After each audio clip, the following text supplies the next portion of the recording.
I'd like to welcome you all to the 7th Annual Crisis Intervention Symposium. This annual educational outreach event is brought to you on behalf of the Calciano family and with the support of the Jon E. Nadherny Memorial Fund. This symposium is also a way to thank all of you for what you do each day to promote mental health of young people in our community on a day-to-day basis. Continuing education credits will be mailed to you after this presentation, sometime within the next 2 weeks or so. If anybody has a cell phone or a pager, we'd like you to silence them at this time. The program is going to be cablecast on community television of Santa Cruz multiple times in the next several weeks and months after March 19th. Comcast Channel 25 and 26 and Charter Channel 71, 72 are the channels in which you can view this presentation. The restrooms are in the center of the building. I think most of you probably found them on your way in. If the room is too hot or too cold, let one of us know. I'm pretty excited about our presentation today. We have Dr. Shashank Joshi, who's the clinical instructor of psychiatry and pediatrics at Stanford University School of Medicine. He's also the director of training for child and adolescent psychiatry and has a very special interest in school mental health issues. Dr. Joshi.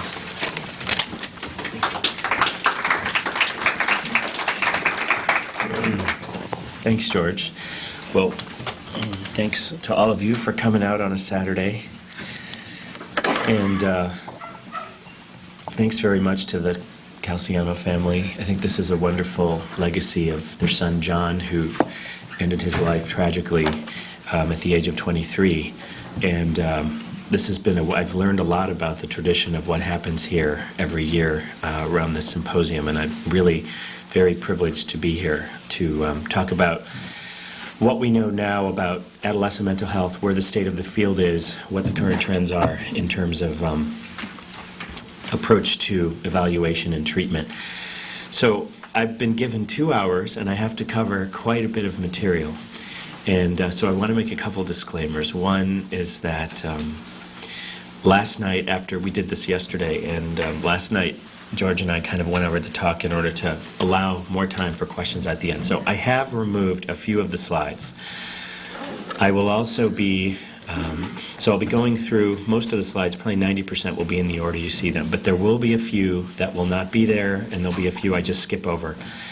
You know, when I'm in talks, it's one of the things I hate. You know, when I get to, I say, oh yes, it was very nice to hear your talk, and then the evaluation, I'm like, but I hated how we went out of order. So I'm making the disclaimer now, okay? So the objectives of the talk this morning are going to be so that you all will become familiar with current approaches to diagnosis and treatment for these disorders. We're going to focus on ADHD, affective disorders, including major depressive disorder, dysthymia, bipolar disorder, and then the psychotic spectrum disorders.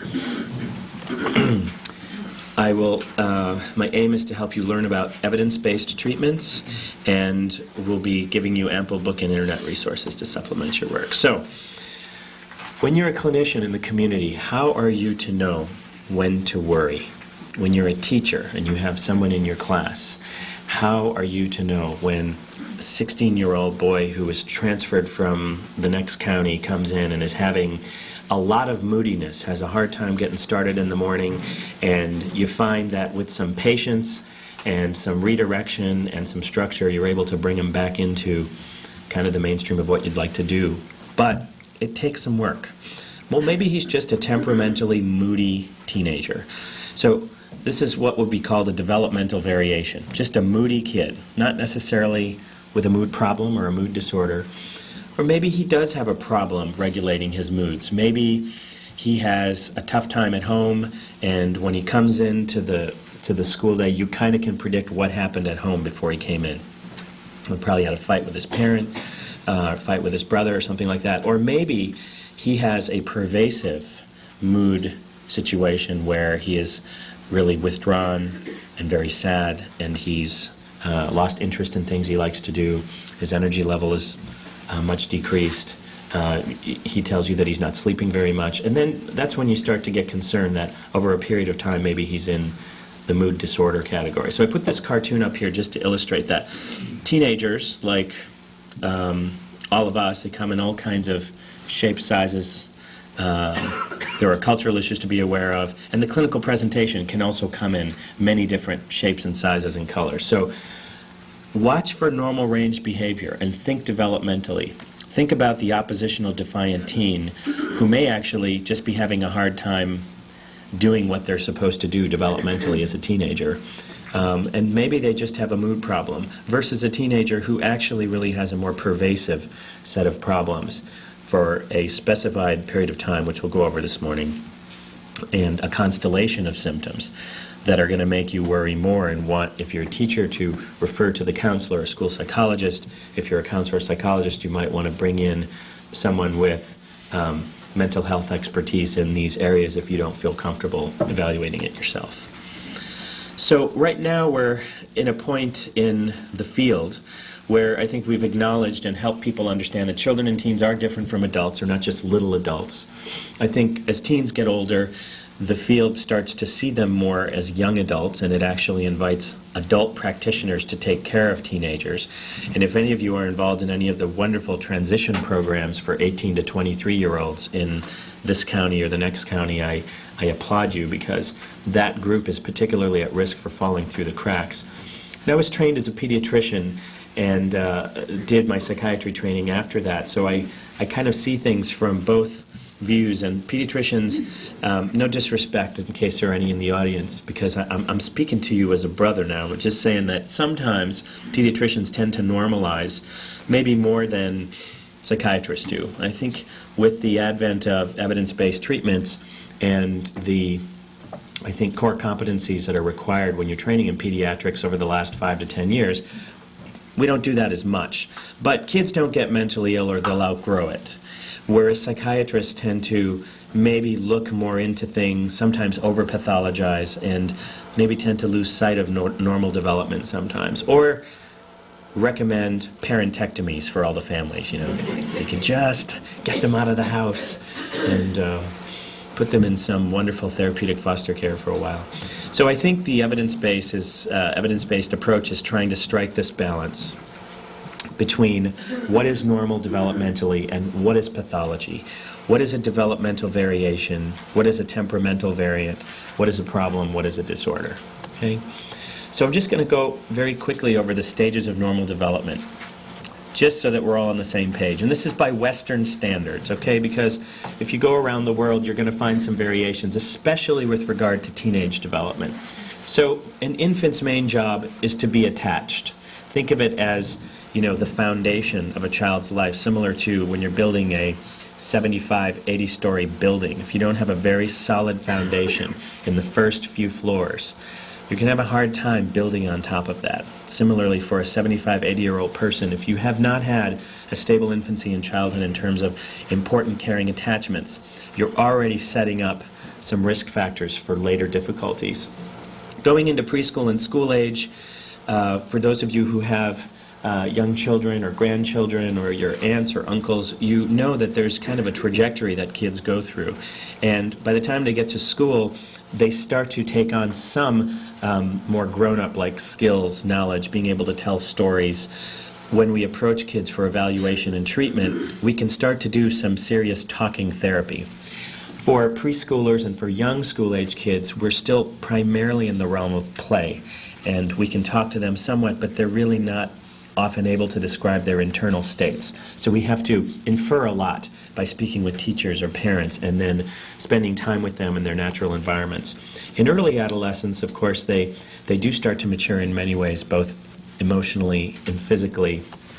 And by late adolescence, more independence, possible exit from the family. If you're in the Bay Area, for example, or in California, many teens want to get as far away as possible from their parents, whereas in other cultures, they really won't leave the family until perhaps when they get married. And sometimes they'll get married and bring their spouse into the family and will grow the family. But in the U.S., I think this is a good general. These kind of follow the Ericksonian stages. Are you all familiar with Erik Erikson? So these are kind of Ericksonian stages. Young adulthood, establishment of family, then establishing a career. And in older adulthood, looking back on your life and looking forward to the last, say, 10 or 20 years of your life to really feel like you've been productive, you've been generative. The stages are generativity versus stagnation, integrity versus despair. It's where they really can feel like my life has been worth living and now I can look forward to retirement or taking care of the rest of my family. And so today we're going to be focusing on early adolescence through young adulthood. At Stanford, we have an approach to teenagers and young adults, developmental psychiatry, and Hans Steiner is one of the primary theorists in this area.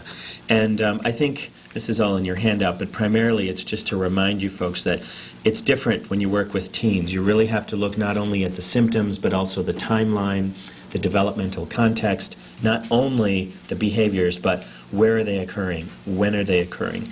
You want to look at family history of illness. Sometimes we don't have a nice DSM-4 diagnosis. Sometimes we only have a set of target symptoms because they don't fit nicely into a box. Sometimes there are multiple diagnoses or multiple problems with no diagnosis. You want to look at what the stressors have been for the teen and what are the resiliency factors. One approach we have when we see a teen, and at Stanford, when they come, they usually have been to one or two providers, so we don't get a lot of health maintenance visits in child psychiatry. When they come to us, there usually are several problems. But we like to first ask about what the teen is good at, and we'll ask the parent, what are 2 or 3 favorite things about your teenager? And we'll start the session off that way to kind of do a paradigm shift. Because the parents, if they can stand to be in the room with their teen by the time they come to us, it kind of disarms them a little bit. So we start about talking about strengths, perhaps where they'd like to get to with their teen, and then we talk about what the problems are. Similarly with the teens, we'll ask about, what are you good at in school? What's your favorite thing about going to school, instead of why are you here, or why did your parent bring you here, something like that. So always focusing and remembering on resilience, normative and non-normative stressors in terms of their family and neighborhood environments, and then ultimately coming up with a formulation that's going to take into account all of these factors. When someone comes to a university setting, typically it will take 2 or 3 visits to really do a good evaluation, second opinion, or whatever it is, because these teens are often so complex. So, take-home message of this slide, think developmentally. With your young adults, they may be chronologically 23 or 25, but developmentally they may only be 12 or 13, right? You all know young adults like that. Okay, so when we talk about psychopathology, we are referring to a construct known as harmful dysfunction, and I just want to spend a minute on this. Eric Mash has written about this, as has Hans Steiner from Stanford, and Wakefield's group came up with a definition, but basically this is looking at, in terms of developmentally speaking and evolutionarily speaking, there is some stressor in the environment, and there is some condition which may cause harm to the organism, in this case the teenager. And what happens is the teen is unable to adapt to what the stressor is. Okay?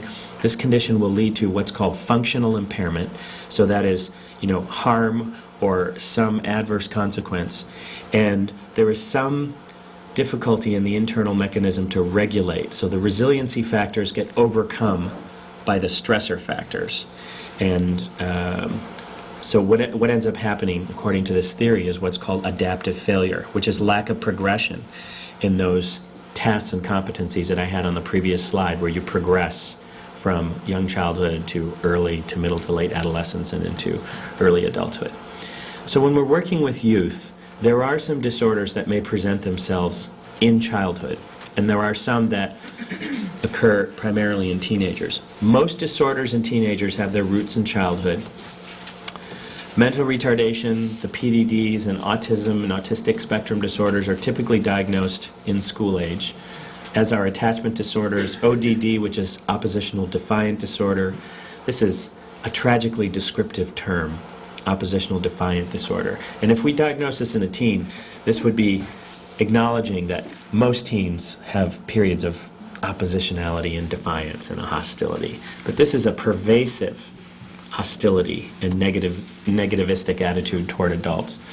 ADHD, which I'll talk about in a few minutes, OCD, PTSD, and phobias, all of these tend to have their roots in school age. tend to present in school-age children. Elimination disorders like encopresis and enuresis.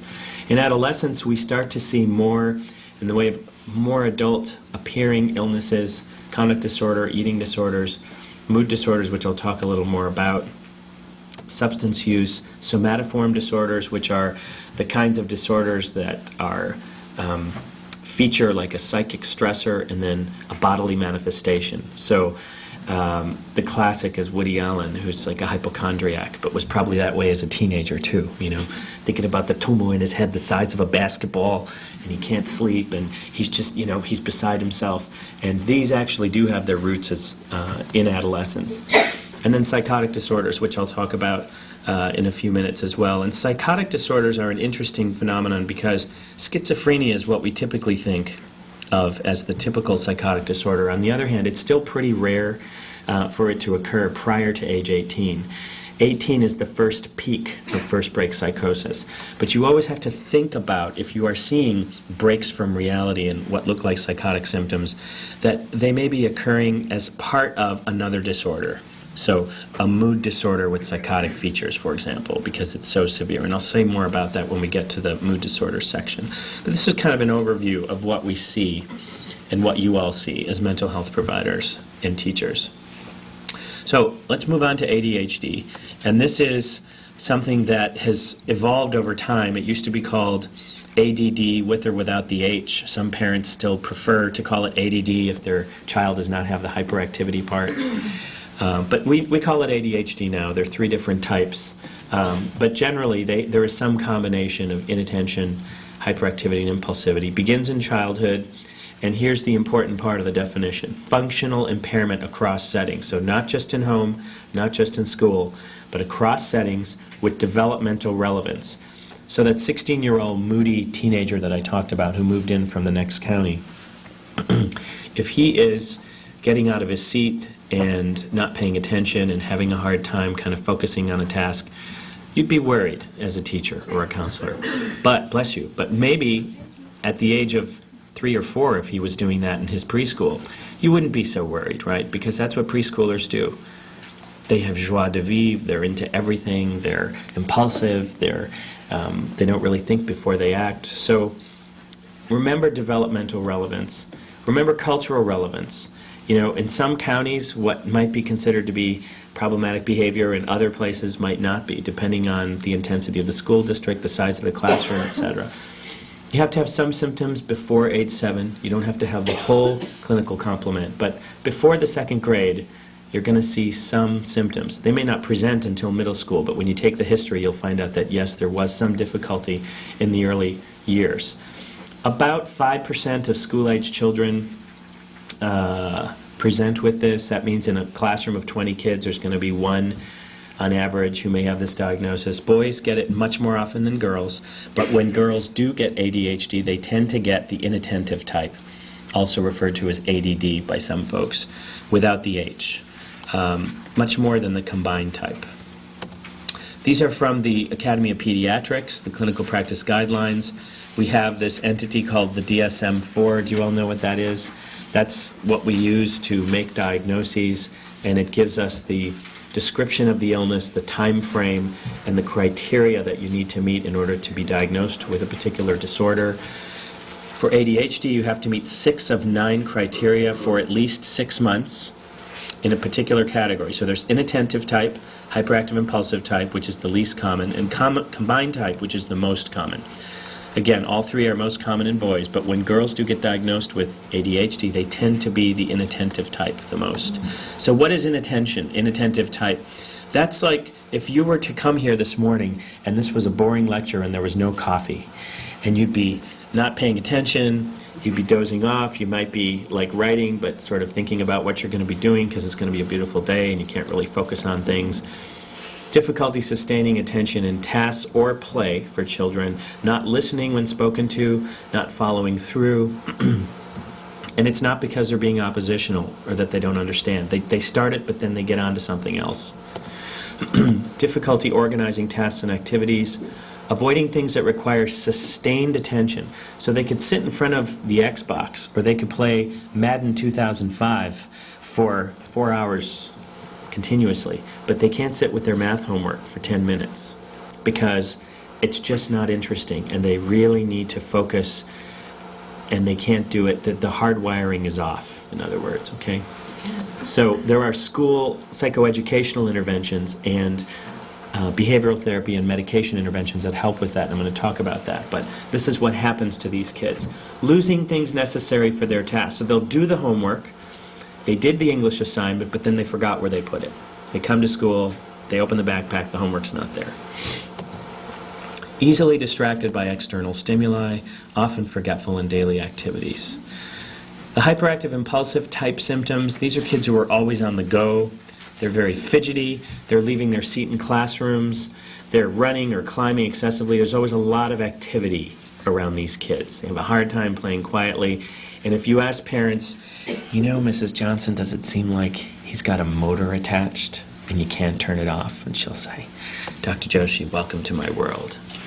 Driven by a motor. Talking excessively. On the playground, you can imagine where this can get them in trouble, right? Intruding on others' conversations or games, not getting social norms around taking turns, blurting out answers before other questions have been completed. And again, it's impairment across settings, and the symptoms are not due to another disorder, okay? This should all be in your handout. It's like so much in mental health, a final common pathway. Not one single cause. It's not genes or environment. It's probably genes and environment. We know now from a lot of research going on partially at Stanford and UCLA, brain structure and function abnormalities can create the risk. Family and genetic factors, we know ADHD runs in families. Prenatal and perinatal factors like maternal stress during pregnancy, smoking, for example, which you can consider kind of a prenatal stressor as well as a neurotoxin. Smoking probably leads to hypoxemic changes or decreased oxygen changes within the uterine environment, which arrests brain development in some very important ways. And those kids are actually more at risk for attention disorders. And then psychosocial stressors. We know that physical or emotional stress during early childhood perhaps doesn't cause ADHD, but can make the expression, what's called the phenotype, which is the expression of the disease that you see, the physical expression, can make it worse. Stressed families tend to, as you would expect, tend to have a harder time dealing with kids who have this constellation of symptoms. So what are some of the psychoeducational interventions that have been shown to be helpful? Well, cognitive behavior therapy, which I'll talk about in the psychotherapy section, where you basically you help kids understand that their behavior is controllable in some ways by the way they feel. And so thoughts affect behaviors, thoughts affect feelings, which affect behaviors. And what you try to do with younger kids, and there are 2 manuals available now that Phil Kendall has published through Workman Publishing on impulse control and anger management. It's called the Stop and Think Workbook, and it's specifically for younger age kids in the, say, 1st through 4th grades, to help them understand what are the steps when, before, you know, how do I engage my brain before I say what I'm going to say or do what I'm going to do.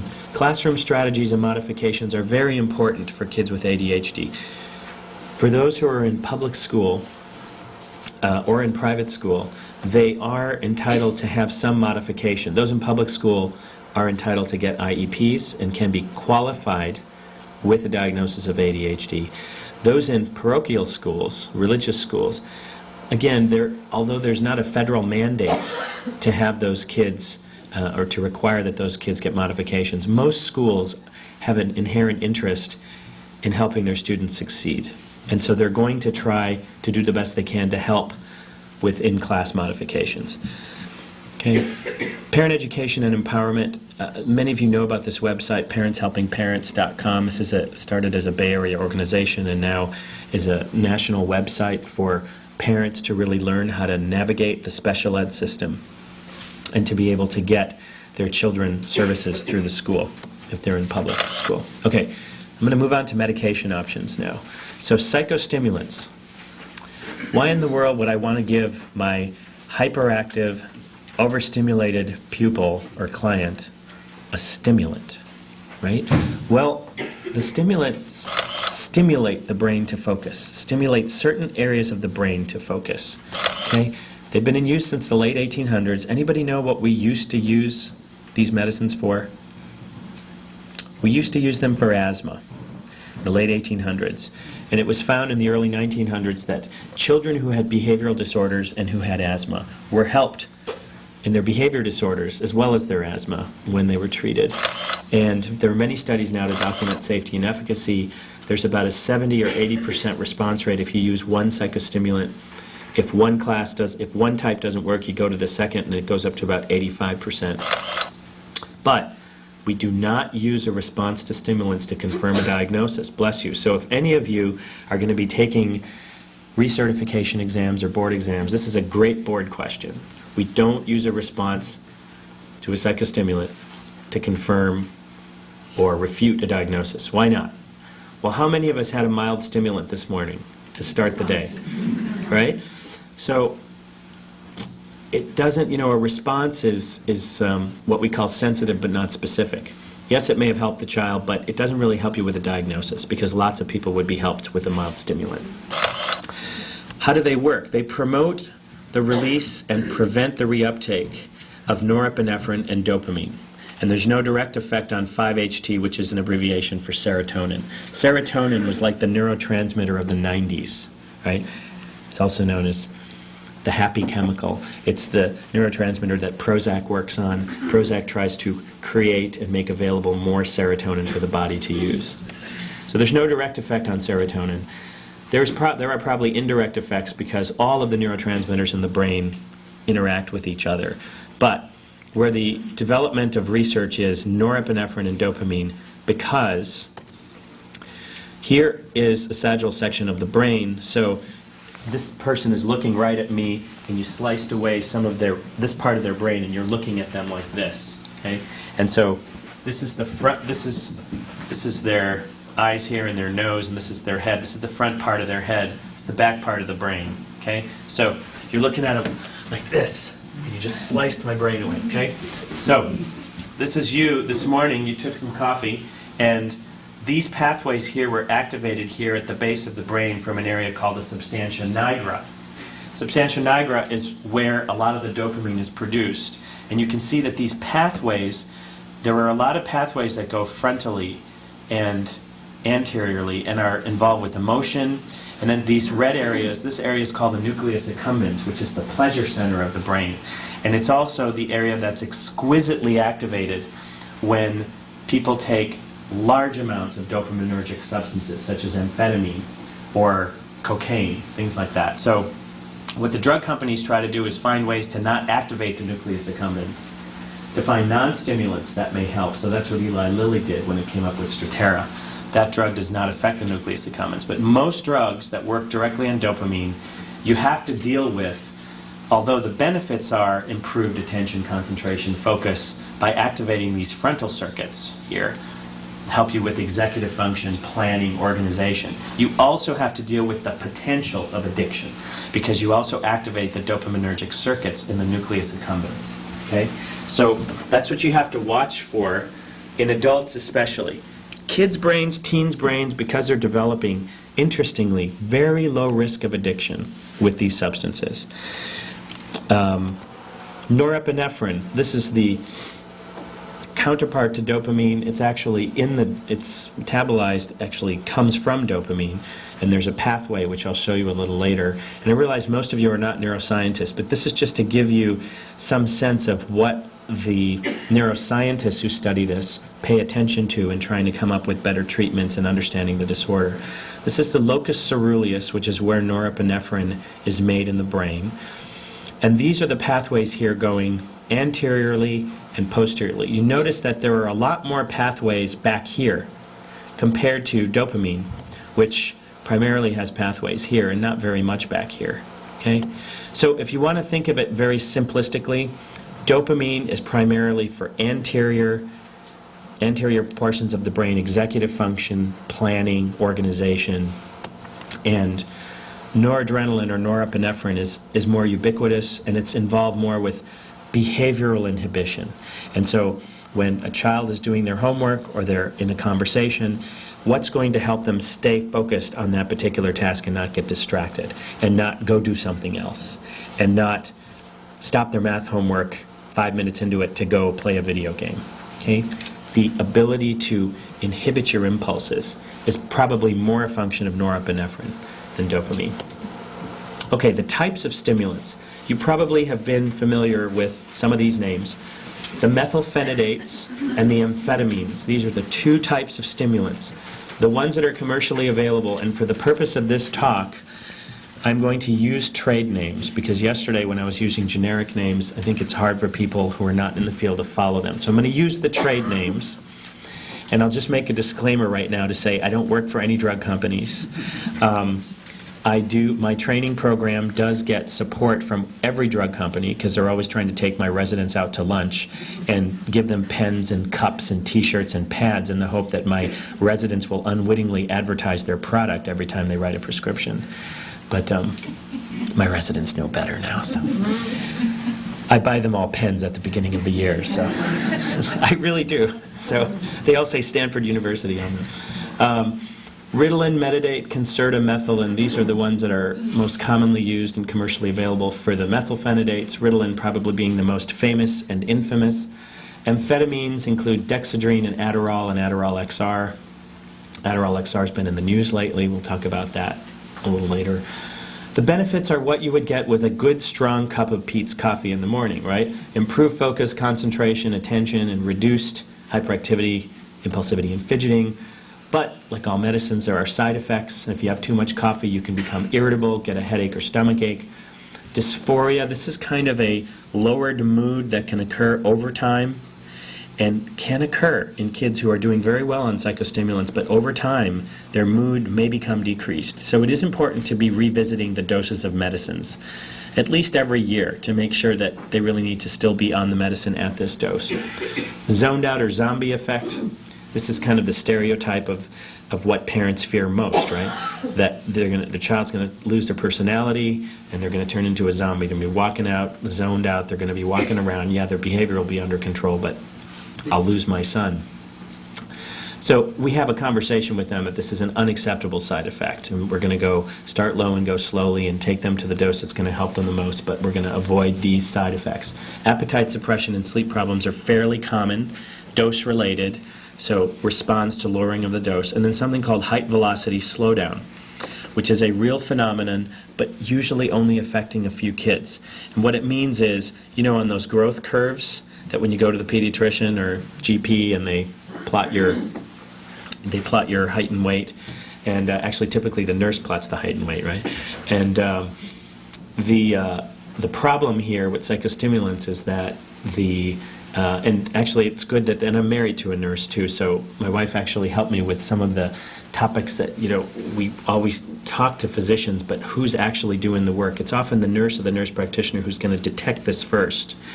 And that is that they may cross height percentiles or weight percentiles. And so it's important that these kids are seen at least 4 times a year. Now, at Stanford, we see them once a month, and we promote the idea of seeing kids on medication at least once a month, because that allows you to not only get their height, weight, and blood pressure and plot it on a curve, but also to find out more about how they're doing psychologically. And even if you're just managing the medication, if you're a pediatrician or a nurse practitioner or a GP, you have a very important therapeutic role for the family, even if you're just managing medication. So height velocity slowdown is something you'll detect if you're getting at least 4 data points a year, right? Because kids grow about 2 inches a year, so every 3 months they should be going up about a ½ inch. And for most kids, again, it's not an issue, but for some kids it is. Amphetamine preparations may produce more sleep and appetite problems, especially at higher doses. But otherwise, the methylphenidates and amphetamines are basically, one is just as good as the other. Okay? And you may use side effect profiles, you may use family history of response, other factors. But we don't choose one over the other, even though the drug company reps would love us to say, this drug is the best or that drug is the best. Okay? They're both considered first lines. Methylphenidate, all the drugs I put up here, these are all first-line medicines. Okay? This is just an example. This didn't come out in your handout, I realize, and Most of you don't prescribe the medicine, but I will, there are some wonderful websites at the end of the talk, some resources, that if you want more specific information on what preparations are available and what doses to use. But the idea here is, and I know I see some of the MDs writing furiously, and I apologize for this not coming out. The idea is just to illustrate that there are a lot of preparations, and we try to get kids on long-acting as soon as possible so that they don't have to take medicine 2 or 3 times a day. Generally speaking, these medicines are quick to onset and quick to leave the system. Sometimes families choose not to give them on the weekends, which is fine, or they give them a summer holiday. That's fine too. We recommend in the first month that they stay on the medicine for 7 days a week so that the family can actually see their response on the weekend. But for whatever reason, if they choose not to use it on the weekend, that's okay. Families often choose to treat on the weekends because they find that it not only helps them in academic functioning, but also in domains of social and family and peer functioning. Okay? These are the amphetamine formulations. Same idea. You try to get them on immediate release, perhaps as a start, and then move them to XR very rapidly. Nice thing about Adderall XR is it does come double scored, so you can actually prescribe like a 10 milligram tablet, and it can be easily scored in quarters, so you can start them on a nice small dose and raise them that way. Same thing with the methylphenidates here. Ritalin, Ritalin LA, Metadate CD, and Concerta ER, all the long-acting preps. None of them can be scored, but the ones that are starred here, Ritalin LA and Metadate CD, can actually be taken apart, and they have long-acting and short-acting beads that can be sprinkled on applesauce, for example, if they don't like to swallow pills. Okay, very quickly, I'm going to talk about an important study called the MTA study, Multimodal Treatment of ADHD. Okay, this was a multi-site prospective study, which means they designed the study ahead of time before they started the kids on medicine. They looked at about 600 children, school age, at 6 sites across the country. UCSF was one of the sites, UC Irvine was another site, and then they had other sites around the country. And they had 4 different treatment groups. The kids were divided into a medication management only, so that's all they got, medicine only, along with a meeting with a psychiatrist or pediatrician for 30 minutes a month. So once a month for 30 minutes. And we were titrating them to their best dose, most effective dose. And intensive behavior treatment only with no medicine. Optimal combination of both, and what was called usual community care, which is just, that's the control. In the community, do what you want. You can see them 10 minutes a year or 10 minutes a week or a half hour or an hour a week, whatever you want to do. So what do you think the results were of this study? Who do you think responded best? Okay, combination. Well, it turns out you're right. The combination group generally responded. Actually, they all got better. All the kids did better in treatment. But for ADHD symptoms, the ones who got combination treatment, in other words, medication and behavioral therapy, and the ones who got medication only, they did much better than those who were only given behavior treatment alone or only given usually community care. And that's for ADHD symptoms. So the stuff that I put up there with the cartoon, the hyperactive, impulsive kids, the inattentive symptoms. Those who had comorbid anxiety disorder, interesting, responded very well to the behavioral treatment as well as to the medication. And the combination was the best. And that could be, and they were actually similar, combination, behavior, and medication. And that could be because anxiety disorders respond very well to cognitive behavior therapy, okay? And respond as well as, if not better than, with medication. So those kids are kind of a special group. And ADHD generally, at least in our setting, it doesn't appear by itself. It is usually comorbid with other disorders or other problems. So the take-home message, there's a caveat to this, but the take-home message is combined behavioral intervention and stimulant medication or multimodal treatment was no better than medication alone for core symptoms of ADHD, okay? So if you're a mental health provider or a teacher in the community or a nurse, and you're seeing that the primary care doc doesn't want to treat because they feel like, well, this isn't going to help the child. Yes, it will help the child, but they may need to get other help for the non-ADHD symptoms, okay? So the medication can help the core symptoms of ADHD, but then the social skills problems, the parent-child relations, the oppositional behavior, the peer problems, the academic problems, that's when they'll need the behavior intervention, the psychotherapy, the family support. Okay?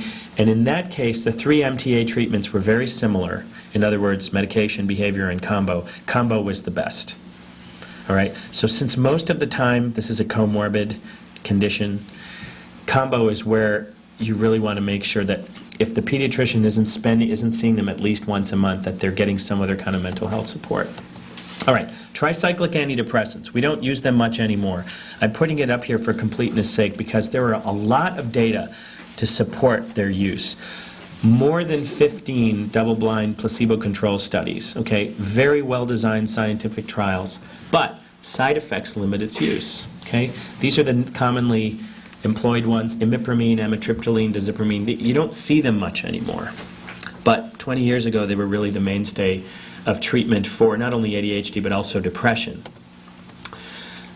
Strong effects on what I call HI, which is hyperactive impulsive symptoms, but they don't really help the inattention, distractibility, the forgetfulness. Okay, the cognitive symptoms aren't really helped nearly as well as the stimulants. Okay, atomoxetine. This is Strattera. Have you all heard of Strattera? Okay, Strattera is made by Eli Lilly. They've invested a lot of time and money into this drug. They're really hoping it'll be the #1 prescribed medication. It's not there yet, but it is a first-line drug. It's a potent norepi reuptake inhibitor, and I'll have a little cartoon about this in a minute. It's very selective, and it inhibits the presynaptic norepi transporter. So this slide is going to be very bright, and it's really fancy because it's a drug company slide. So they have the money to make slides like this. But I don't want to blind you guys with science, but I'm just going to give you a little review here. So brain cells are like, think of it like my hand, okay? Here's the nucleus here, and then these neurons, these dendritic neurons, fan out like this, okay? So think of this as like one of the neurons coming together like this, and they're communicating with each other, okay? That's what happens in the central nervous system. All these neurons connect to each other synaptically, and they communicate here. The neurotransmitters come down at the end of my finger to the other finger and try to communicate with each other. What happens is when the norepinephrine, which was produced from dopamine, so they're very related, they come down to the end here, and then something's going to happen. The norepinephrine is going to be released into this area called the synaptic cleft, and 3 things happen. It either dissolves, it either gets reuptaken presynaptically, or it dissolves postsynaptically. And the more you can get to dissolve postsynaptically, the more neurotransmitter activity you get. So medicines like Prozac try to help more serotonin to be available. Medicines like Strattera help more norepinephrine be available. So you can employ those things we talked about before: behavioral inhibition, and to some extent even some concentration and focus. And the reason is because, see, this transporter here is trying to take the norepinephrine back up, but Strattera will block the transporter, thus making more available for postsynaptic activity. Do you see that? Okay, so the interesting thing about Strattera is that although it's highly selective for norepinephrine, this little transporter, this little shuttle here, not only transports norepinephrine, it also allows some dopamine to get through. So if you're able to inhibit the norepi transporter, you not only inhibit the reuptake of norepinephrine, thus making it more available, you also make more dopamine available, kind of indirectly. Because it's indirect and it doesn't work on the nucleus accumbens, there's no addiction potential. And this is what Eli Lilly wants everybody to know, that there's no addiction potential of their drug, and they're hoping that that makes more adults want to use it. And it is, in fact, was the first drug approved for adult ADHD, and part of it had to do with no addiction potential. Adderall XR is now approved as well, but yes? Do you think because it doesn't affect the pleasure center is a reason perhaps why adults don't like it? Because in my experience, they become very agitated, very irritable, yes, and that causes them to want to go on. Possibly. It has a different side effect. Yes, good. The question is, she's had some experience with adults who get actually irritated and agitated, and they end up going off of it because they don't get the same effect as with the psychostimulant. It is true that the side effect profile is different. One important difference is that it also may cause sleepiness, whereas the others really cause the opposite of sleepiness. You tend not to prescribe the others at night. You can prescribe this at night. I think it's a combination of also feeling disappointed, because it does take a good 6 to 8 weeks for this medicine to start working. Whereas with the psychostimulants, you'll know in a day or two. So that's a big advantage of the stimulants, not only because of the database and it's been around forever, but you really have to be patient with Strattera, and I think that's hard for a lot of patients. So I think it's a combination, and also just neurochemically it works a bit different, and they may be more prone to irritability. That's true. Now, the adult data, there are 9 studies now, and more coming from Eli Lilly, and 8 of the 9 that are published have all been funded by Eli Lilly and Company. Okay, but they're done by reputable researchers. It's just of interest that they've done their homework. They've spent a lot of money on research and development, but whenever you read a scientific paper, you always want to know who's funding it. You know, was it a neutral organization like the National Institutes of Mental Health or the Calciano Family Foundation or something, or was it the drug companies? It's just, you know, not that drug companies are evil, but, you know, their bottom line is the bottom line, and they want to promote their products. So just something to be aware of. So atomoxetine used to be called tamoxetine, but they had to change the name because it sounded too much like tamoxifen, which is the breast cancer drug. So this is just one study. Michelson published this and colleagues in the journal Pediatrics, which is one of the peer-reviewed journals in our field. They looked at about 300 kids. It was a 2-month study, well-designed study. The kids were pretty impaired, and the results showed a superior response to placebo, so about 65% response rate. Remember, with the stimulants, we said 75-80% with one stimulant. If one stimulant doesn't work or there are too many side effects, you go to the second, and the rate goes up to about 85%.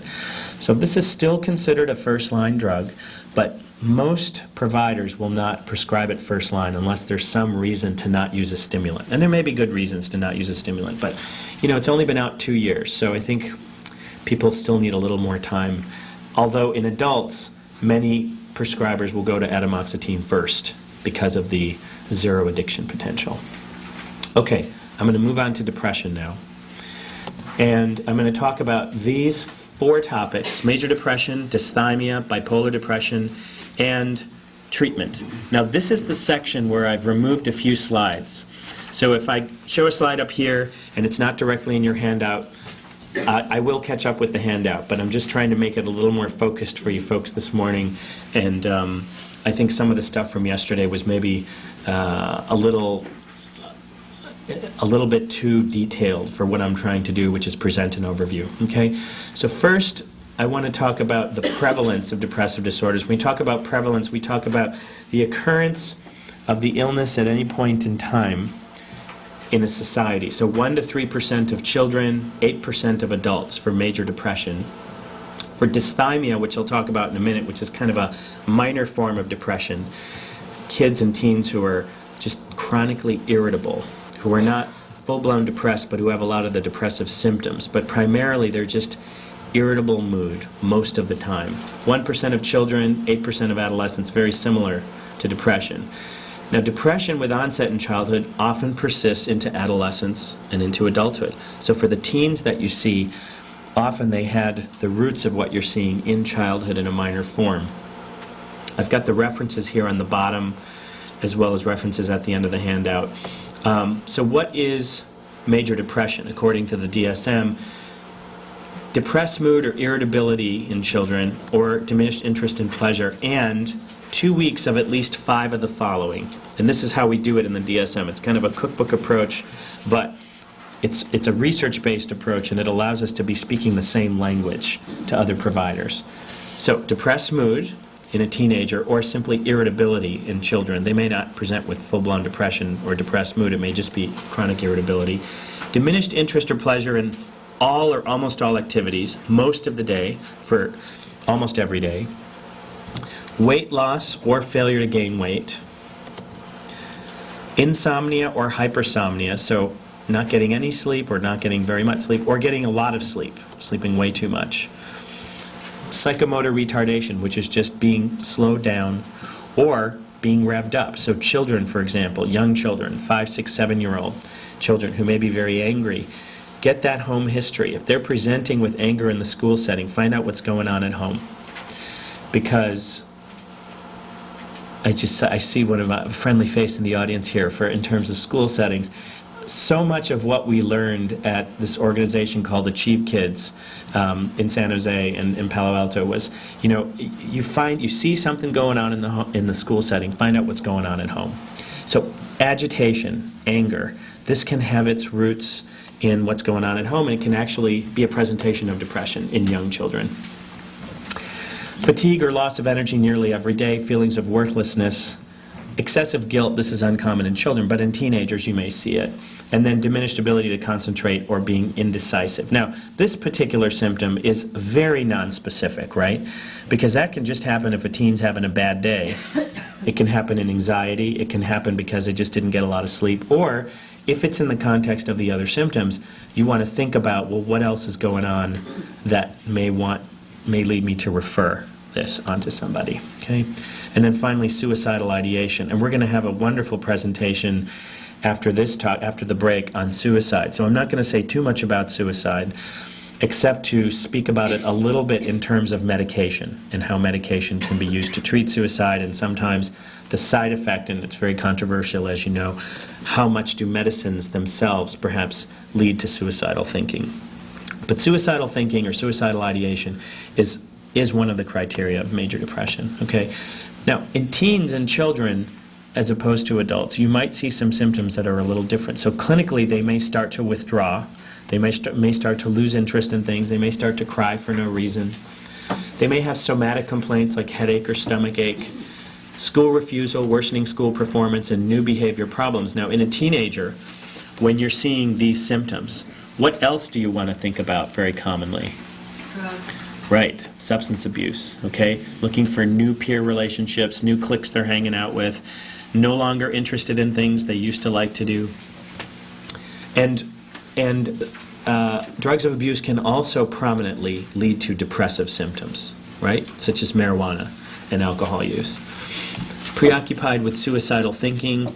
When we say preoccupied, it's that many teens and many adults, when they're not feeling so great, think about what it would be like if they weren't around from time to time. Okay, but we're talking about a pervasive sense of this, a preoccupation.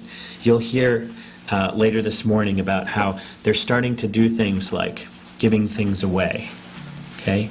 And they're starting to talk about things like, well, something might happen and they're not very clear about it. And they start to act different, and you check in with their friends, okay, the people who they're really close to. Describing themselves in negative terms, like I'm stupid, nobody loves me, I'm bad. Not bad meaning good, but bad meaning bad. Not like I'm bad, but I'm a bad person, okay? That's what you're worried about. I'm bored as a kind of pervasive complaint, right? Most teenagers complain of boredom, developmentally, right? I mean, they're easily bored. But what you're looking for is boredom, and they're actually talking about it, not doing anything. Most teens will complain of boredom, but they're IMing with their friends, they're making plans for the weekend, they're trying to con you out to get in the car, right? Okay. So, symptoms which increase with age, we tend to see this less in kids and more in teenagers: sleep and appetite changes, fatigue, lack of interest, pervasive boredom, psychomotor retardation, which is just the slowed downness, feeling hopeless, and even having delusions, like really feeling like they might start to think that really nobody loves them, and they really believe it. And they have like delusions of feeling, they may feel completely lonely, right? Well, there may be a lot of people who want to help them, but they themselves are starting to feel like absolutely no one cares about them, and absolutely no one can understand their situation. Symptoms that decrease with age, in other words, as children develop into teens, you see this less: somatic complaints and behavior problems. You can still see them, but these are more common than manifestations, more commonly the manifestations in children. Across age groups, you may see depressed mood, suicidal thinking, and impaired concentration. Okay, what is dysthymia? Dysthymia can be conceptualized as kind of mild depression, right? Lowered, sad mood, irritable mood for most of the day, okay? And so may not be depressed. Again, in children and teens, it just can be irritability. And so for at least a year, they're like cranky and irritable most of the time. Okay, more days than not for most of the day. And then while depressed, or while they're feeling this way, irritable, 2 or more of the following. And these are the same virtually the same as the depression symptoms. So the difference is that you don't necessarily have to have chronic sadness, chronic depressed mood. It's more like a low-lying, irritable crankiness for more days than not, okay? And in the past year, the person's not been without that irritability, crankiness for more than 2 months at a time. Now, kids and teens who have dysthymia and then develop a depression, and many of these kids do develop depression, they have what's called double depression. That's kind of a vernacular term that is very descriptive, right? I mean, what could be worse than depression? Double depression. More than half of the kids with depression have other disorders. So like ADHD, it's often the tip of the iceberg. You want to find out what else is going on. What's the family history? What else is occurring? They may not have another disorder, but they may have another set of problems. They may have a lot of stressors in their family. 20 to 50% have 2 or more disorders. 70% of kids, as I just said in the last slide, who have dysthymia will go on to develop major depression at some point. Okay, so they're at high risk for developing what's called MDD, or major depressive disorder, or a major depressive episode. Okay? And this work comes from Boris Biermeier, who's done a lot of important work in depression. He's at Western Psychiatric Institute in Pittsburgh. There's the reference, Journal of American Academy of Child and Adolescent Psychiatry, also known as the Orange Journal. So for any of you who are interested in more reading. Atypical depression can be prominent in teenagers. And the atypical features are things like, instead of a decrease in appetite, there can be an increase in appetite. They're eating a lot more, or they're sleeping a lot more. Okay? Their arms and legs may feel very heavy. They have a hard time getting out of bed because they feel so slowed. And they do complain of this kind of heaviness. And they may be especially prone to what's called rejection sensitivity. Okay? Cry easily offended, losing their resilience in a way. Okay? So, how do we make this diagnosis? Whenever you meet the criteria and you have significant impairment in your life. So, a sad teenager who's crying, right, who's lost their appetite a little bit, who's lost some interest, but who's still functioning pretty well, still hanging out with their friends, still coming to school, not cutting classes. Well, maybe there's some other things that are going on. There's a setup for depression, but maybe there's some social stressor. Okay, that doesn't equal the diagnosis. It equals a potential setup. You want to look for more, but you have to meet the criteria to get the diagnosis. Rule out medical conditions. Was there a question? Yes. Yes. Where do you put cutting? Excellent question. Let's talk a little more about cutting at the end. But cutting is probably best thought of because many kids who cut are not depressed. They may be stressed. They may be going through a transient period where they're feeling anxious, where they feel like the only relief from the psychic stressor is to physically harm themselves. It's called a parasuicidal act, where it's an act that is potentially harmful but not lethal, and it's very complex in terms of where it comes from. Cutting can be and should be thought of as sort of sensitive but not specific for depression, and it should invite you to look more for depression and anxiety in that teen or significant stressors in the teen's life. It's a good point because it's so common now, right? The depression is not brought on by the direct action of a substance like marijuana use or alcohol use. This disorder definitely runs in families, okay? Adopted kids, biological children of affected parents who are raised in another town or country have an increased risk for a mood disorder, even if that adoptive family is nurturing and can raise the child in a way that's temperamentally matched. So how do we treat this disorder? Psychotherapy is the most important first intervention. And there's a whole section on psychotherapy, sort of 2 sections from now. But cognitive behavior therapy has the most robust database of any intervention, medication or therapeutically, in teens. Interpersonal therapy has like the second most. Dialectical behavior therapy is catching up. Supportive therapy, family therapy. And then pharmacotherapy, antidepressants, which I'm going to spend a little time on now. But I'm making the psychotherapy section blue first because that's the most important place to start. Okay? The decision for treatment depends on the severity response of other family members to treatment. So, for example, specific medications, we might use specifics because we find that one medicine works better than another based on family response. And obviously it's made together with the partnership of the family as well as any other providers who are involved. Alternative therapies are being studied now in adults, not very well studied in children yet. So medicines like St. John's wort and kava, which have some evidence in adults, really have not been well studied in children. Omega-3 fatty acids have been studied briefly in children for bipolar disorder and show some promise, but there's still a lot more work to be done in alternative therapies, and we can talk a little more about that toward the end. I'm going to just talk briefly about bipolar disorder, and then there'll be a section on SSRIs after this. So if depression is first to present and there's a family history of mood disorder or bipolar, it may be the first manifestation of a future bipolar disorder. Bipolar disorder, as you know, is very hard to diagnose in children. And in teens, they start to look more adult-like. But if you have a family history of mood disorders, but especially bipolar, that is a significant risk factor. So what is a manic episode? A bipolar disorder, manic depressive illness, okay, the opposite of depression. This is what a manic episode is. And this is a distinct period, for at least 1 week, of elevated, expansive, or irritable mood, okay, or a day or half a day if they had to be hospitalized. If their manic symptoms are so severe that they get into a lot of trouble, if they have to be hospitalized, then the 1 week criteria goes out the window.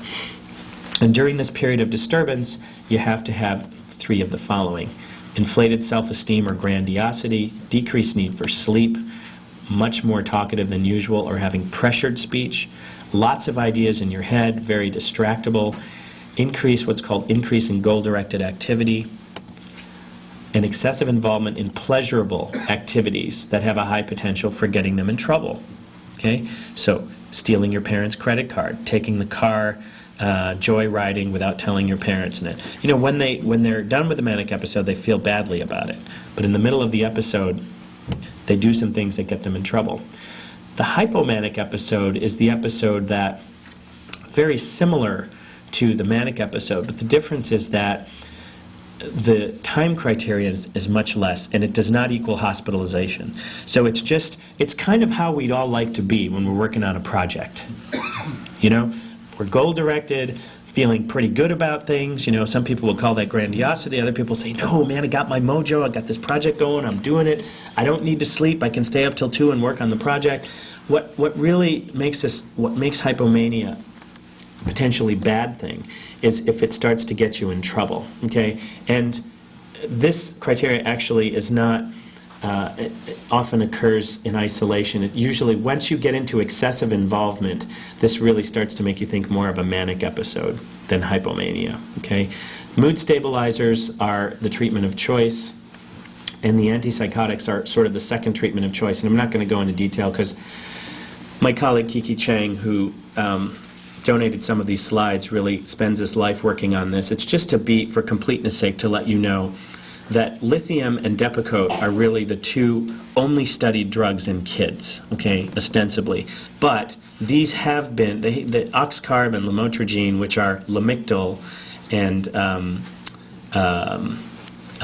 somebody help me out, I'm blanking on the name now of oxcarb. No, it'll come to me in a minute. So say again? No, I'll come to this in a minute. But Lamictal is now the medicine that's probably being studied with the most vigor because it shows a lot of promise.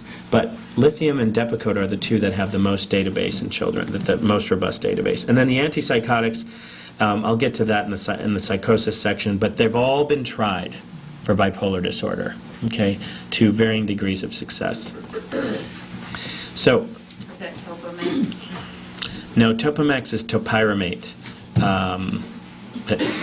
I think I'm blocking against oxcarb for an important reason, and that is that a lot of people use it in the community, and there's very little pediatric data to back it up. There's like maybe 3 or 4 case reports, and very little in the way of any kind of controlled studies. But the side effect profile is pretty good, so people try to use it because I think, well, it might be helpful. So if the child has depression and there's no manifestation of bipolarity, then we would treat with antidepressants, even in a history of bipolar disorder in the family, but we would go very gingerly. Why? Because the medicines we use to treat depression can make kids more irritable, okay? And if there's a history of bipolar disorder, it may even lead to some hypomanic episodes, and that's been described, okay? We need to adjust the medicine as needed if hypomania or mania develops. In teenagers, as in adults, multimodal treatment is the way to go. It's not just medication.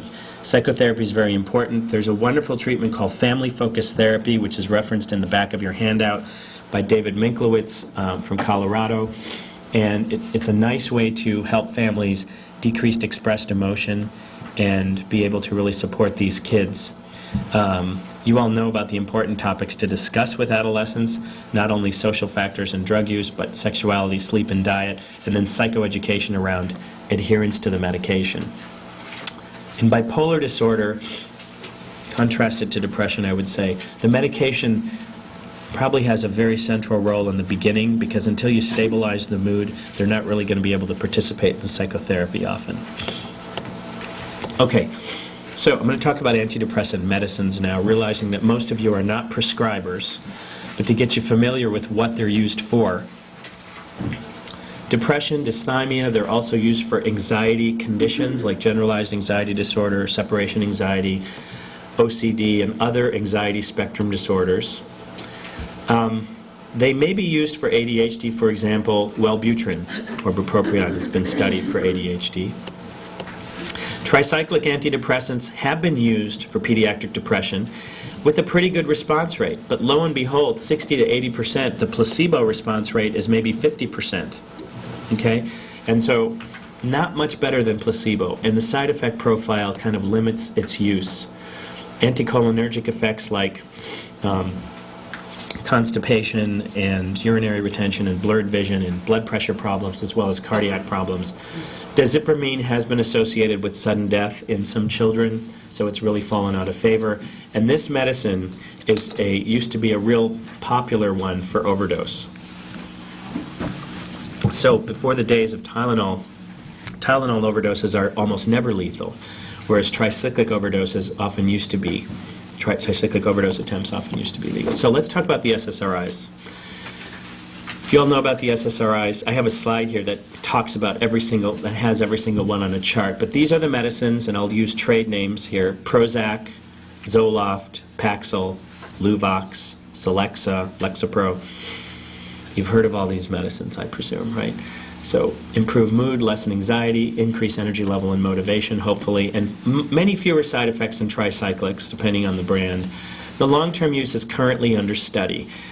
When they came out in the late 80s, they really revolutionized the way we were treating depression pharmacologically, but they're not without its problems, as you all know from the press. So here's a slide. Again, this is an Eli Lilly slide because they used the trade name Prozac right there. But similar to, remember I showed you that kind of the neuron with the center and then these little finger-like projections that go out. So here's the end of a nerve cell. Here are the little serotonin granules that come out. And this is a blow-up of this picture, and you can see that when serotonin comes out, if it can diffuse postsynaptically for more biologic activity out here, you have more serotonin activity in the brain, and thus, hopefully, all the positive things you would expect from a medicine like that. The serotonin transporter here is what Prozac works on to block, so that if you block reuptake of the serotonin, hopefully more serotonin is available to diffuse postsynaptically. This is a, again, side view of the brain to show you that this is the nucleus raphe magnus. This is where the serotonin pathways are, and you can see it starts here and it's pretty ubiquitous throughout the brain, continuing here posteriorly. This is a chart that's in your handout, and I'm not going to go through all these medicines, but I'm just going to illustrate the ones that are, these are all the medicines that are used in kids, and only a few are approved by the FDA, okay? Usually you try the FDA ones first. These are the evidence-based interventions. And when they don't work or when there are too many side effects, you'll go to another set. So let me just draw your attention to Luvox, which is fluvoxamine, approved for OCD in kids 8 and older. Prozac, which is approved for kids with depression. and then Zoloft, which is approved for kids for OCD. Those are the only 3 SSRIs which are approved by the FDA. Okay? All the others may have indications for other things. The other SSRIs are approved for adults, but in fact, when you come to a place like Stanford or UCSF or UCLA, the academic centers, people usually come because they've tried the common medicines and they're not working. One of the things we want to find out is, well, did they have a decent trial of the medicine? The SSRIs take a good 6 to 8 weeks, often 3 months, to really start working at a therapeutic dose. So you really have to help families be patient. This is an example of the data that was collected last year when the reports of suicidality came out. And this is just to illustrate that these medicines do have some RCTs, which are randomized control trials. This is the most scientifically rigorous way of testing a drug. Okay, but these others don't have as much. Okay, and they I'm going to go through what these studies actually mean later in the talk. So basically, the common effects of SSRIs in terms of side effects: GI upset, meaning gastrointestinal or stomach upset; akathisia, which is agitation. Agitation has always been a side effect with SSRIs, and we've always known that. But I think what happened was, because kids tend to tolerate it generally pretty well, that people became a little careless with how they were following the kids once they started them on the medication. And that, I think, helped to lead to some of the tragedies that you know about now. 60-something families with teenagers or children who ended their lives while taking SSRIs. Okay?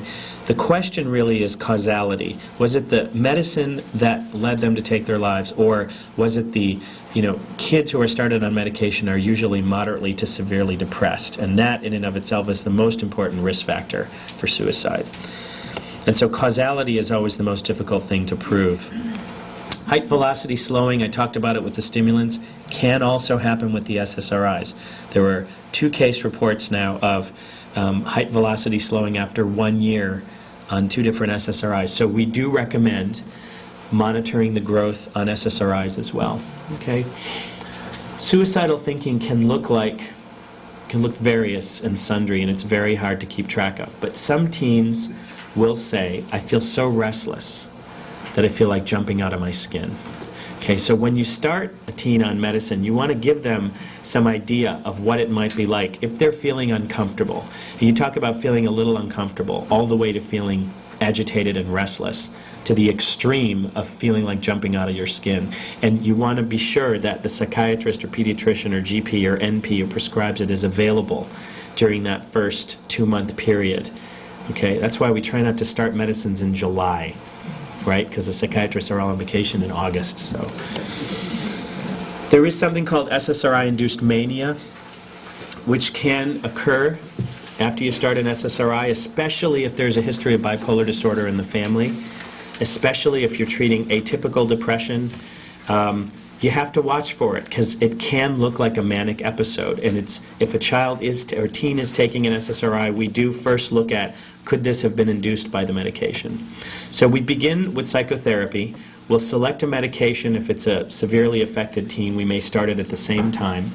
And we'll base it on effectiveness, side effects, and perhaps family history, if family history of response is very strong. But remember, Prozac is the only medicine approved by the FDA for treatment of depression in teenagers. And so it should always be tried first, unless there's some good reason not to try it. So for example, if the teenager is very agitated, or has a family history of poor response to Prozac, or because Prozac's been in the news so much, maybe the teen and family just don't like the drug Prozac for whatever reason that's important to them. But you always want to, if you're working with a provider, make sure that the family was at least offered the best that science has come up with. Okay? The other drugs probably work pretty well, but in this day and age, Prozac is still the first line of treatment approach, and there may be other good reasons for not choosing it, but establishing the target symptoms and monitoring closely, and then you can use parent-rated or teacher-rated questionnaires, or something called a Children's Depression Inventory, which is a self-report. There are various ways we can monitor it, but I just want to put one slide up here on TADS. Do any of you know what TADS is? This is the most important study that science has to offer right now. It's a multimodal treatment approach for teenagers with depression. There's just one slide on it. It was published in JAMA last year. And it was a randomized control trial of 439 patients, teenagers, 13 academic and community clinics around the country over the course of 3 years. The interventions were either 3 months of Prozac alone, titrated to the best dose, CBT alone, which is cognitive behavior therapy, or combination. Okay? And then, of course, there was a placebo group, which got no treatment. Which I shouldn't say got no treatment, got placebo treatment, which is a sugar pill, which in and of itself can have very powerful effects depending on what the relationship with the provider is and what the patient's belief system is. But the placebo was the control, where they didn't receive either of the active treatments, CBT or Prozac. And the results were that compared with placebo, the combination was statistically significant on all measures. So the take-home message is that the combination of Prozac and CBT offered the most favorable trade-off between benefit and risk for adolescents with major depression. So if you all don't know CBT, you need to learn CBT. You need to learn IPT, and I have some references for you, and they are manualized treatments. You can learn them in a weekend. You can pick up the book on Friday, read the manual, and then on Monday start using it with your patients. And that's literally what you need to do. There are wonderful trainings available for every manual that's been out there. But the manuals were designed for providers to use, and assuming that providers have some baseline knowledge of CBT principles. But that's why they're there. Okay? SSRIs have gotten a bad rap. In the 1990s, there were anecdotal case reports of behavioral activation, suicidal thinking. And as I said, we've always known that teenagers in particular may be prone to this. Unfortunately, because of the tragic deaths, I think it's sort of put the whole field on the defensive. And now, for example, primary care folks are hesitant to use this medicine because they feel, you know, what if there's an adverse event? When I start the medicine, will I be able to monitor them appropriately? And they're not sure of it. Paroxetine or Paxil was the first in 2003 to get a bad rap because it was noticed that compared to placebo, the rate of suicidal thinking was 2 times as great. So 3% of the patients versus 1.5% of the patients in the studies. Okay, this is in Great Britain. So the UK banned Paxil for teenagers and children after that happened. Next to go was Effexor because of the same effect. The FDA looked at this and decided not to ban it, but just recommended against using Paxil and Effexor in teenagers unless you have some good reason to use it. In other words, you've tried the evidence-based treatments or the family feels particularly tied to a drug or if it's worked particularly well. But the FDA indications now are that we don't use it to treat major depression under the age of 18 because of the possible increased risk of suicidal thinking and suicide attempts. Interestingly, in the 2,000 cases that were looked at, there were no completed suicides, okay? And suicidal thinking is a very relative term in terms of drug studies. So I think they define it better now, but in the Paxil study, there was a 7-year-old child who got into an argument with her parent who was slapping herself across the face, and that was considered to be a suicidal act. It was considered parasuicidality, self-injurious behavior, and was in the checkoff box under suicidality. Okay, so that's obviously in a different category than someone who takes an overdose of Tylenol, for example. And so it becomes a little difficult to tell what actually is suicidality when you're looking at a drug study.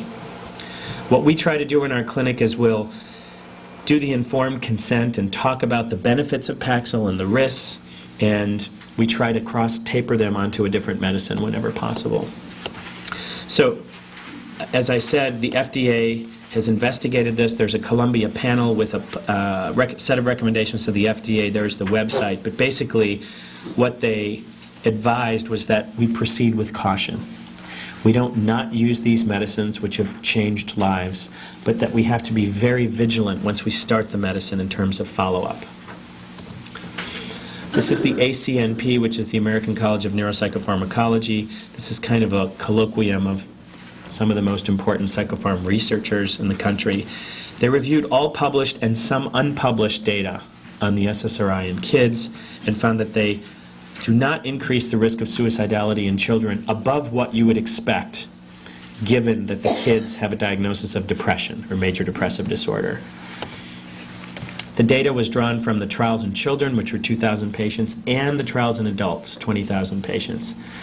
Autopsy studies have shown that suicide is more likely when depressed individuals do not take their medicine. They measure levels of serotonin in the central nervous system routinely on autopsy after suicide and find that those who were prescribed medicine generally were not taking the medicine. Okay? So, and then having said that, also to be aware that international data show that the rate of youth suicide across 15 countries has decreased over time since antidepressants were introduced. That's correlational, right? That's not causative, but it is of interest that since the medicines were introduced, the rates of suicide internationally have gone down. Having said that, we still have to be very aware that any medicine that we prescribe can really be part of the problem and not part of the solution if they're not monitored carefully. Okay? I've been speaking now for about an hour and 15 minutes, so we've lost about 4 teenagers since I've been talking in the U.S., okay, who've taken their own lives. It's the 8th leading cause of death, about 30,000 deaths per year, and it's the 3rd leading cause of death for young Americans. Okay, not just teenagers, but 15 through 24. You're going to hear more about this in the suicide section. This is a review by David Brent and Boris Biermacher from Western Psychiatric, and they looked at the efficacy trials of the 5 commonly dissed SSRIs: Prozac, Zoloft, Celexa, Paxil, and Effexor. These are about 2,000 cases. And if you just look at this chart, so N is the number of patients, okay? Suicidality from the drug, suicidality from placebo. Very comparable, 3.6 versus 3.8%, 8.9 versus 7.3, 2.7 and 1.1. This seems like a lot, but if you look at the p-value, the p-value is what we look at for significance. If the p-value is not less than 0.05, it's not significant. Okay, that means that there's a 95% chance that this could have occurred because of chance. And look at, you see all these numbers are way above 0.05, okay, 0.9, 0.45, 0.40. And so what they looked at was really this could have been as much from the fact that these kids were depressed as it could have been from the medication. And so ultimately their conclusion was, yes, we have to proceed with caution, but it's not a reason to stop using the medications. And this is one of the reasons the FDA recommended that we get them on another medicine, but they did not forbid us from using these medicines, for example. So, long-term use of medications in children, we want to try and get kids off medicine whenever we can. So every year, for example, we may revisit the idea. Do they really have to be on medicine? If they're markedly improved, maybe the end of the school year is a good time to see whether or not they have to be on medicine. So the first low-stress period after 1 year of continued treatment. And then, obviously, we would reinitiate. Sometimes families and teens say, no, I don't want to rock the boat. I know where I was and I know where I want to go, and I definitely don't want to get back to where I was when I started medication. So I'm fine with the way things are. Let's keep the medication on board. So the minimal frequency of visits, according to the FDA, and this is the standard that you should expect from those who are co-managing the clients you see or the pupils that you take care of. When you get started on an SSRI or any antidepressant, they should be seen weekly for at least 4 weeks. Thereafter, bi-weekly, okay, for a month. So every week for 4 weeks, then every 2 weeks for a month. And then every month or every 1 to 3 months at the very most, or more frequently if necessary. Okay? There's the FDA link if you want that in terms of the recommendations. But so this is good in concept, but you can see how an additional barrier may be created in that some generalists, pediatricians, NPs, GPs, may decide, you know what, I can't see patients, I'm too busy, I can't see patients every week. And so I'm going to be hesitant to start them on a medication that I can't follow properly. So in service of trying to provide best practice and say this is the standard, we may be seeing some of the kids going untreated. Hopefully that's not going to happen, but this has been a discussion that's been ongoing now. These are some of the other antidepressants. I mentioned them. I just put it up for completeness sake. Duloxetine is a very new medicine. No data in children right now. Although data are coming, but you'll see that some well-meaning providers in the community will want to use the newest, best, fanciest, sexiest drug without really any pediatric data. And that's, the message here is, I don't want to ding those people because they're out there doing the hard work.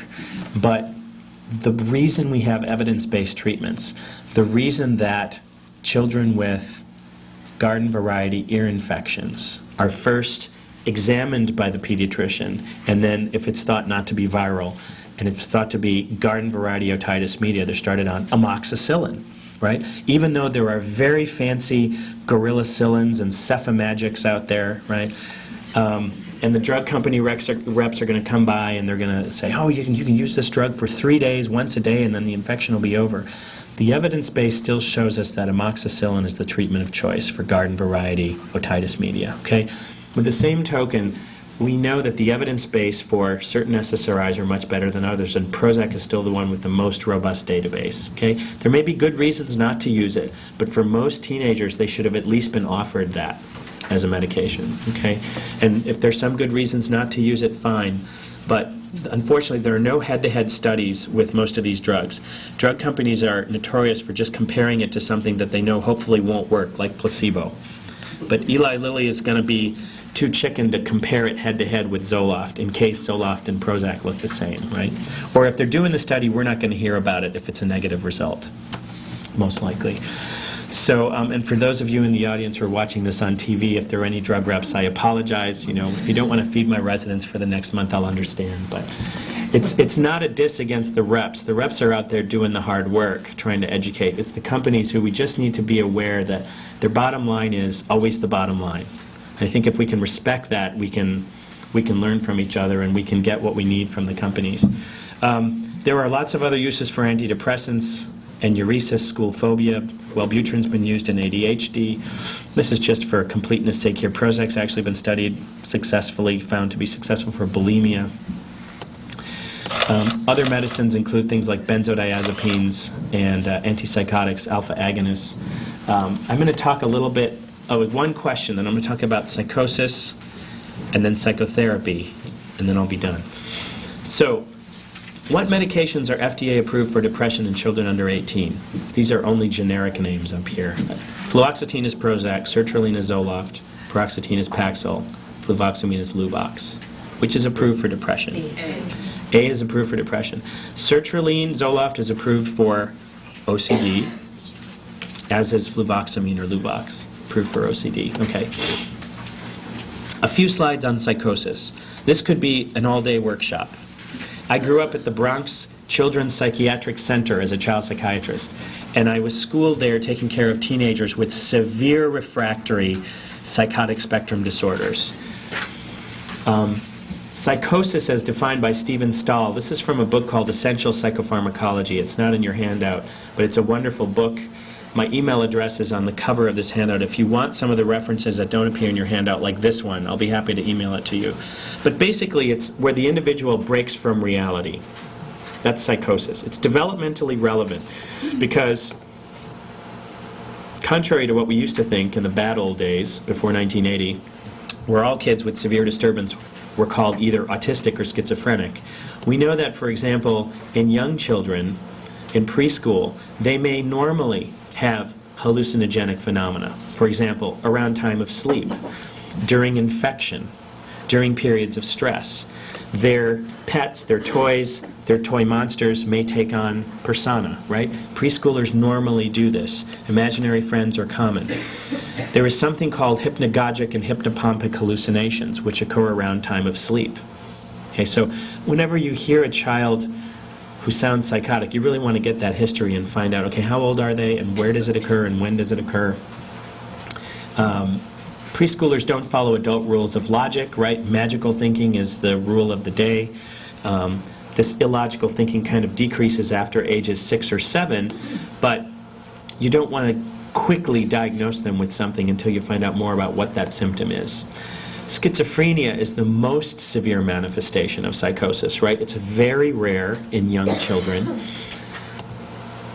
It tends to be, if it presents in childhood, there are two types. It either can be kind of an odd child who always had a neurodevelopmental problem or was developmentally delayed, or a child who was doing pretty well and then has new onset symptoms. That's more rare, but in a family history, that might present itself. It's very hard to assess this, especially in school-age kids where hallucinations may occur. But school age compared to preschool age, in school age, if they're having hallucinations, you worry more than if they were in preschool. And so they tend to be more persistent. They tend to be symptoms that are more worrisome to providers. Early onset versus very early onset schizophrenia. And this is really about the age 13. So 12 and under, this is called very early onset, and 13 or greater, it's called early onset. This is still pretty rare. Okay, schizophrenia is still a pretty rare condition in children. But for purposes of completeness, I'm going to talk about schizophrenia and then talk about psychosis that's not schizophrenia, because that's more commonly what you would see in the community. If you do get very early onset, it has a worse prognosis, as you may expect. And it peaks in late adolescence. Yesterday I told a story of a girl who was at the Bronx High School of Science, and if any of you know New York City, that's a very competitive magnet public school. And this girl was accepted to Bronx High School of Science and didn't have a lot of friends there, was always kind of an odd girl, but was successful in the academic realm, not in the social realm. And eventually she got admitted to a very, very competitive, prominent Ivy League school. And the day before she was going to go off to school, she had her first psychotic break. She was diagnosed with schizophrenia, and she's been institutionalized essentially since then. So that was the stress diathesis model, where you've got a chronic, sort of low-lying presentation, and then there's an environmental stressor which is just too overwhelming. And for teenagers, that's what you may see. The young adult who's sort of going along, and then there's a stressor that's just overwhelming.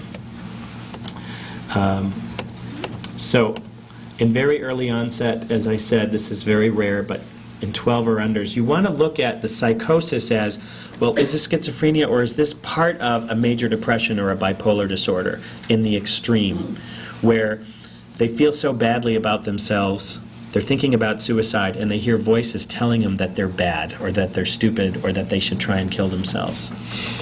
So it's very important to differentiate that, because more common would be that setting, depression with psychotic features, versus a very early onset schizophrenia.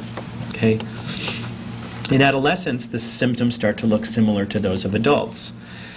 All right? The more cognitive abilities you get, the more complications you can get.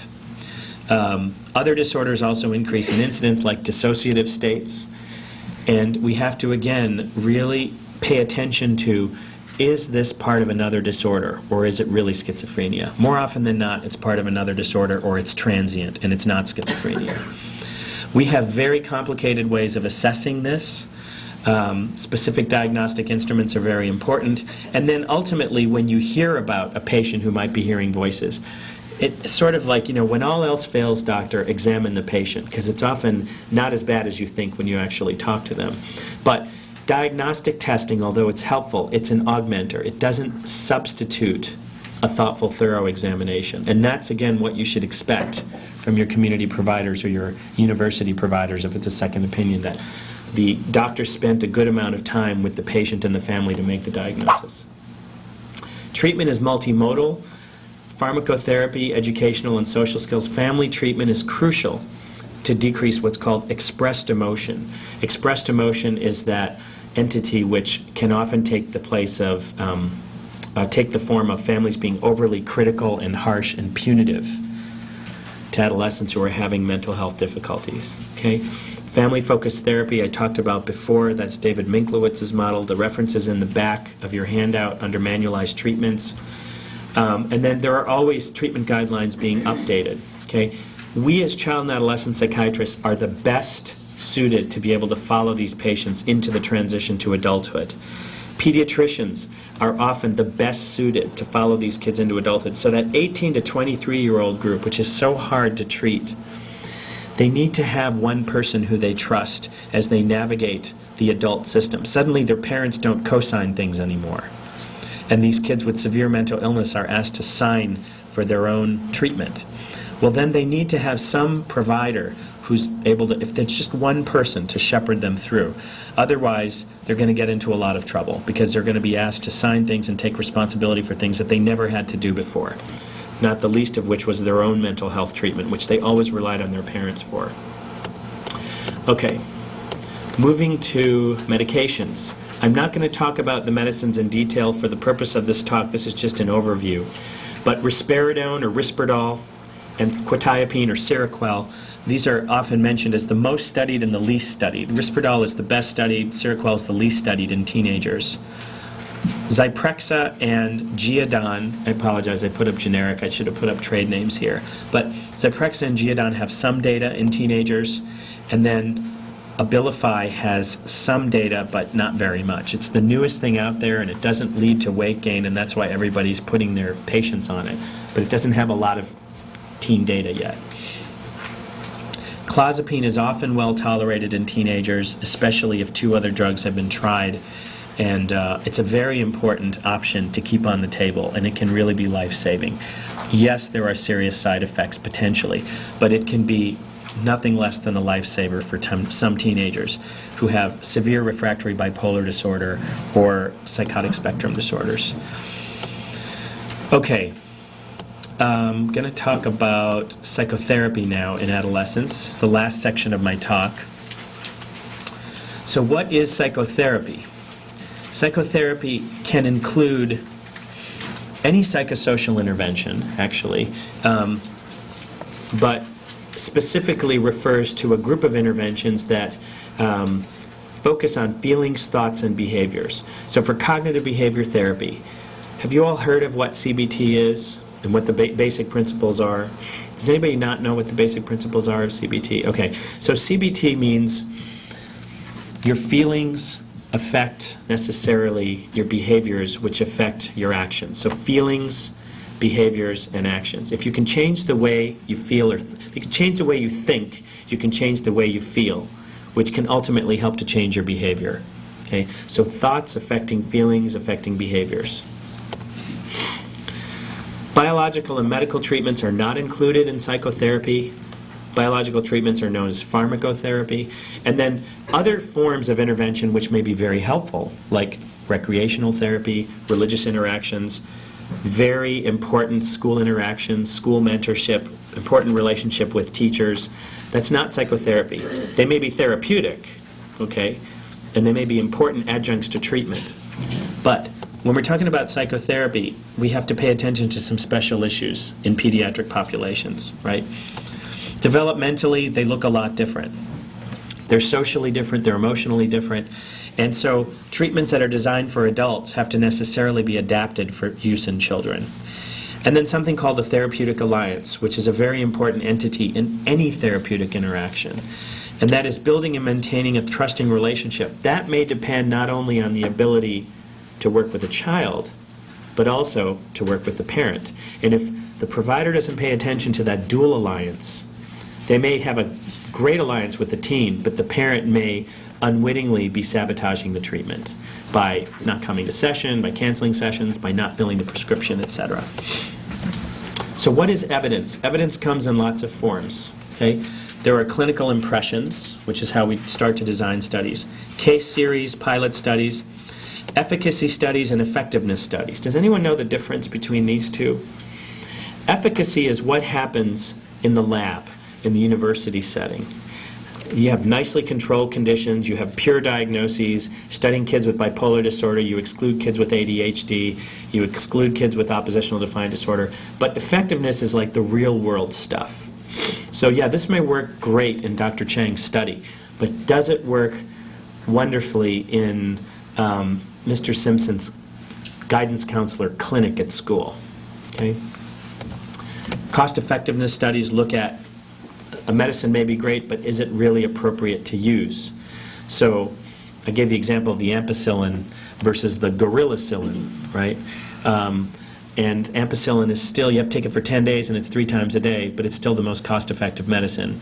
And you also, parenthetically, will help to decrease the prevalence of resistant otitis media. So organism-resistant otitis media. So at the same token here, we try to go with the evidence base. We try to go with the most cost-effective. So levels of evidence well established. 2 independent randomized clinical trials with active controls. 2 independent trials. Okay, that's a well-established level of evidence. Probably efficacious is 1 trial with an active control. So this is what we mean when we say evidence-based treatments. Okay, children are kind of a moving target. They're growing, they're developmentally, everything's changing with them, so it's hard to adapt adult treatment. So that's why when we establish an evidence base in children, we have to keep in mind what developmentally they're doing. Diagnostic limitations are that we may not be able to get a nice DSM diagnosis because a lot of the DSM criteria are based on adult research. The types of therapy include things like cognitive behavior therapy, interpersonal therapy, which borrows heavily from cognitive behavior therapy, but also psychodynamic psychotherapy. Family therapies like multisystemic, family-focused, and parent management training, psychodynamic therapy, and dialectical behavior therapy. I'm going to do 1 slide on each of these just to give you an overview of what's out there. Most of these are evidence-based. Psychodynamic therapy is the one that does not have a good set of evidence to support its use, and yet it's the most commonly employed type of therapy. Not psychoanalysis on a couch, but supportive expressive therapy with a caring person, one-to-one, where you're really just doing a lot of listening and a little suggesting. And I'm going to talk a little bit about that because there are probably parts of this kind of work that is very effective, but it's just not been measured properly yet. This is just to show you that for CBT we have a robust body of literature to support its use for adolescent depression, for anxiety disorders, OCD, phobias, trauma, conduct disorder, and bipolar disorders. The basic model I already talked about. You have distorted cognitions, distorted thinking, which ultimately affects your thinking and behavior. So if you can change the way you think, you can change the way you feel, ultimately changing the way you behave. Interpersonal therapy, the basic model is you look at interpersonal conflicts and difficulties because these difficulties are helping to aid and abet the problematic behaviors in a teenager's life. The interesting thing about IPT is it borrows heavily from psychodynamic therapy. It borrows heavily from interpersonal conflicts. However, it's different in that it's very here and now focused. It's time limited, and it is now manualized. So you too can try this at home when you go out and get Laura Muffson's IPT manual. The evidence of effectiveness in IPT is robust in adulthood, and it is developing in childhood. Family therapy, the basic model is that teens love this, right? Because now the focus is not on the teenager, it's on the family as a patient. The teen is no longer the patient, the family is the patient. And there are various schools of approach to this model. Parent management training is sort of an offshoot where the therapist works more as a consultant to the family. And so the family's not seen so much as the patient, but the parents are seen sort of as the experts. And you as a therapist are more like the consultant. You may be meeting with the teen and then providing consultation to the family once a month or twice a month. There are a lot of evidence now for effectiveness of family therapy. Jim Locke has a nice manual. He's at Stanford. He studies eating disorders for anorexia nervosa, family-based treatment of anorexia nervosa. And there are a lot of manuals now, and I said they're all at the end of your book there. And psychodynamic therapy aims to resolve conflicts primarily rooted in the past. They may be presenting themselves now, but the dynamic therapist focuses a lot on what was it like when you were a child with your parents, those relationships being very important to resolve the conflict of which before you can move forward. Okay? And the therapist often takes the role of the parent or the interpersonal, the problem from which the interpersonal conflict arose. And so, although there are no randomized controlled trials in children and teens, there are some case studies suggesting effectiveness, especially in younger children, where play therapy, for example, may be a way that play therapy has its root in psychodynamic thought, but there are some principles from dynamic therapy, such as establishing an important therapeutic alliance, which is ubiquitous to all therapies. And so I think what we're learning as a field is dynamic therapy, which was founded really by Sigmund Freud and his followers, although much of it has not been proven, some of it is very important when you're doing any kind of work, therapeutic work, with teenagers.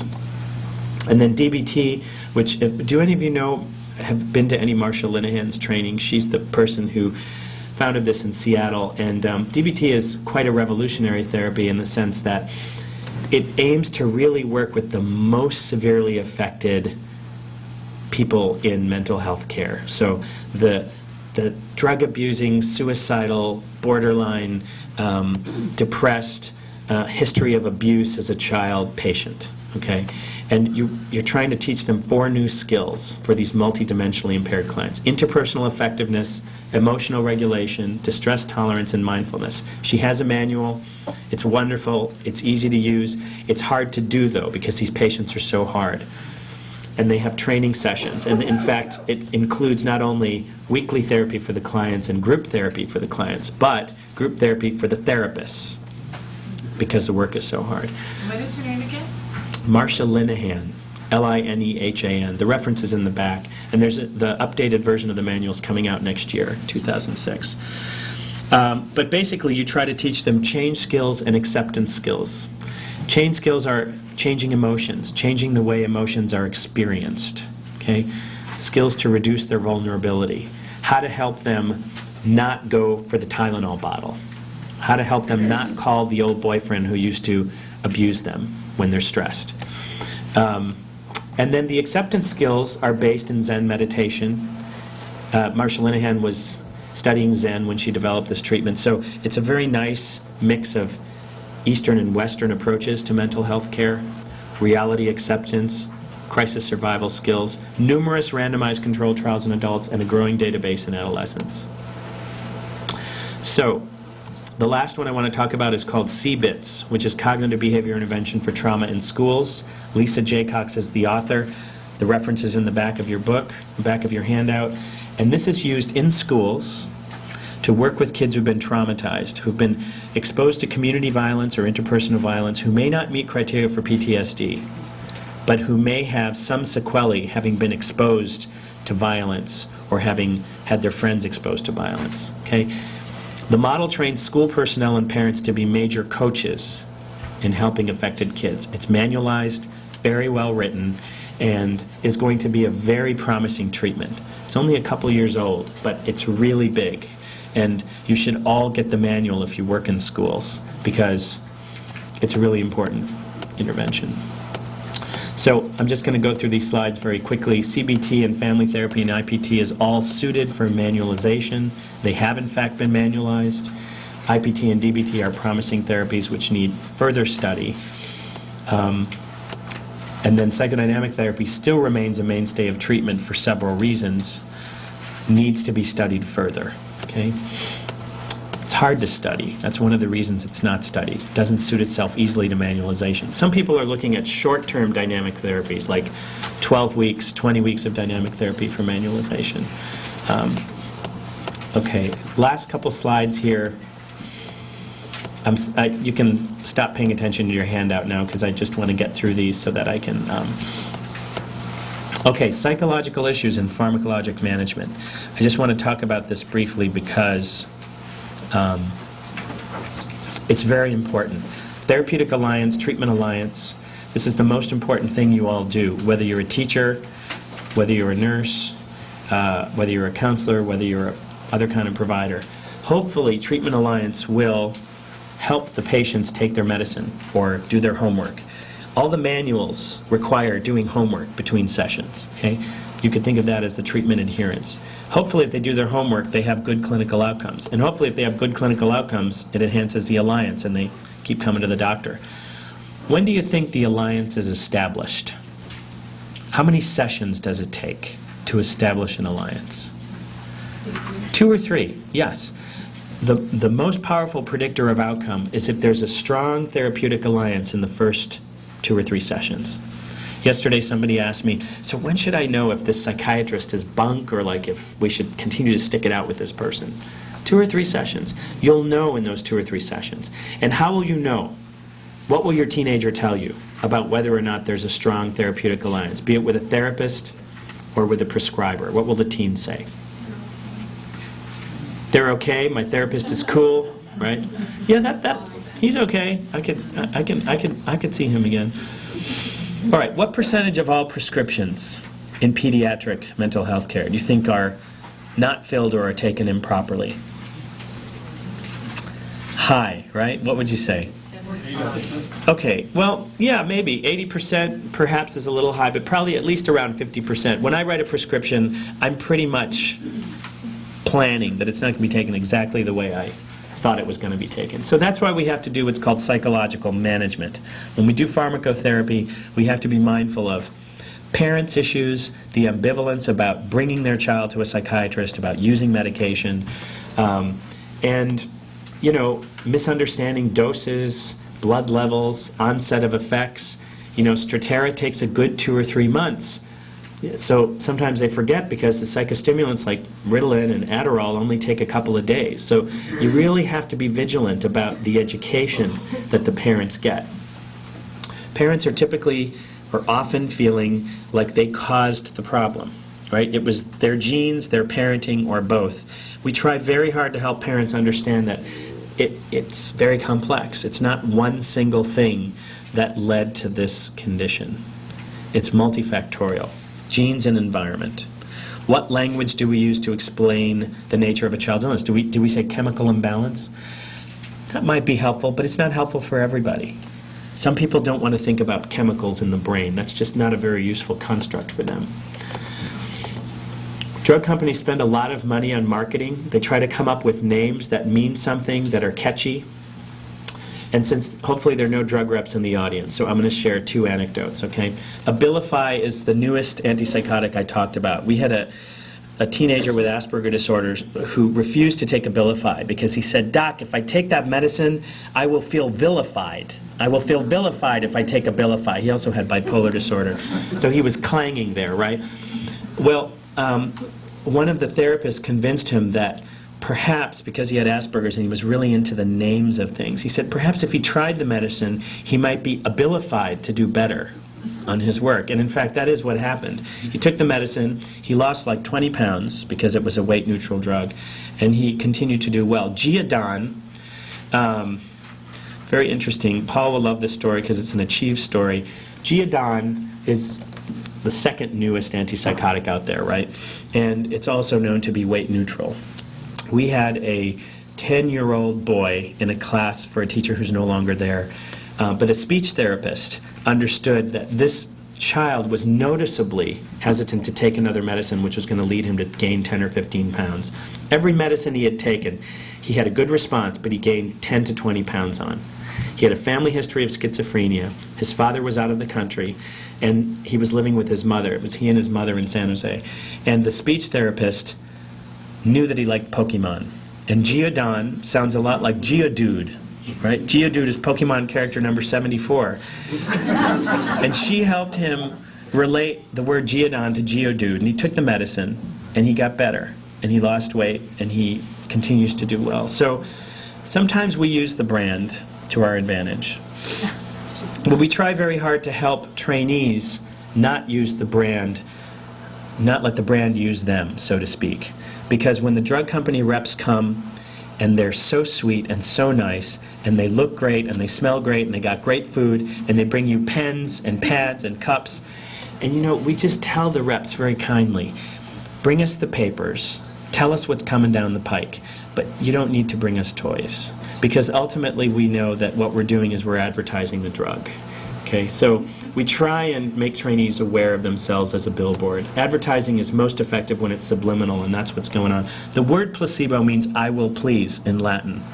And so there is actually a lot to be said about the strength of the placebo effect, the strength of the therapeutic alliance, sometimes the strong alliance itself. You remember that slide I showed with outcomes, where the therapeutic alliance itself may lead to a positive outcome independently. So the alliance is very important, and that goes for whether you're a psychiatrist, pediatrician, whether you're a teacher and you want your kids to do their homework. We want to make sure that teens understand we don't want to change their personality. Zombie effect is not an acceptable side effect for any drug, no matter how bad the illness is. Some people worry that the drug will change who they are.